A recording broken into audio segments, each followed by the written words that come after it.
¿Alguna vez has tenido que vivir la terrible situación de tener que ir a reportar a un familiar desaparecido? Las autoridades te han dicho que no, que tienes que esperarte a que pasen 72 horas. Aquí te voy a explicar el por qué las autoridades siguen haciendo esto y el por qué es completamente ilegal. Ya que este término de las 72 horas fue una práctica que se llevó a cabo durante muchísimos años atrás y que fue reforzada todavía en el año 2020 a través del protocolo homologado de búsqueda para personas desaparecidas y no localizadas, que aquí te voy a compartir. ¿Pero qué es lo que hacía este protocolo? Algo muy delicado, ya que dividía a las personas en dos categorías: persona desaparecida y persona no localizada. Y la diferencia era abismal, ya que en el caso de personas desaparecidas, en teoría la actuación debía ser de manera inmediata por parte de las autoridades. Y esto principalmente tratándose de casos de niñas, niños, adolescentes, periodistas, personas defensoras de derechos o cuando hubiera algún indicio de que existía la probabilidad de que se cometiera un delito.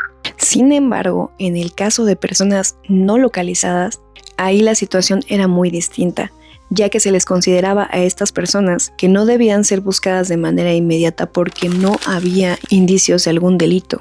Y esto le permitía al Ministerio Público tener la facultad de abstenerse a realizar cualquier acto de investigación hasta pasadas las 72 horas, ya que pasando este tiempo, ahí sí se podía considerar que probablemente había algún delito, lo que era una práctica completamente arbitraria y que este mismo protocolo reconoce que estas distinciones podían generar riesgos, vulneración de derechos, retraso en búsquedas urgentes, pero sobre todo dejar a las personas en un estado de desprotección. Y tan es así que este mismo acuerdo deja la posibilidad para que las entidades federativas adopten medidas de protección. Y es aquí cuando la Ciudad de México crea su propia ley de personas desaparecidas, en donde ya no contempla esta distinción entre personas desaparecidas y no localizadas. Empieza a tomar en cuenta que es toda persona desaparecida aquella de la cual se desconoce su paradero o ubicación.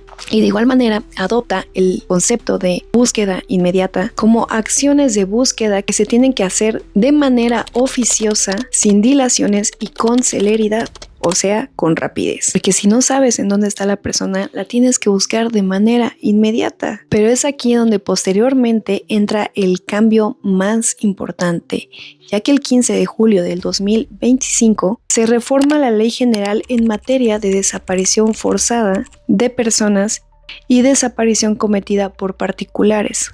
Y aquí ya no hay más margen de interpretación, ya que esta ley en su artículo 80 establece de manera clara que la investigación y búsqueda deben realizarse sin dilación alguna. Pero además dice algo todavía más contundente en su último párrafo, ya que se establece que ningún protocolo puede imponer tiempos de espera para que se lleven a cabo estas acciones. Esto significa en términos simples que las 72 horas dejan de tener completamente cualquier tipo de validez, que ya no son legales y que no pueden ni deben seguirse usando como excusa para no actuar de manera inmediata.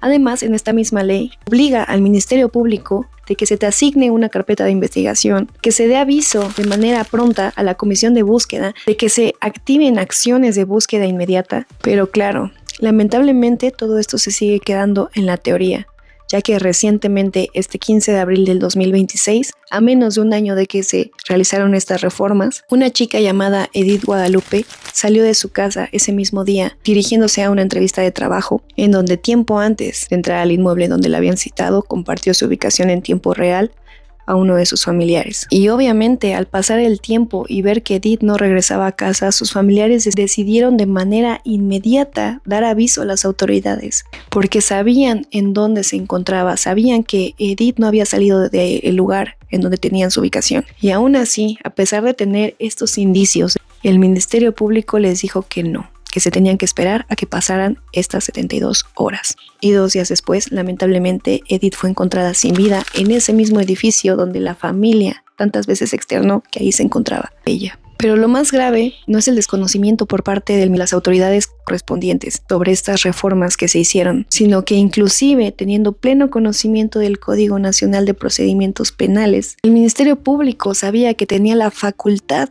de solicitar una orden de cateo.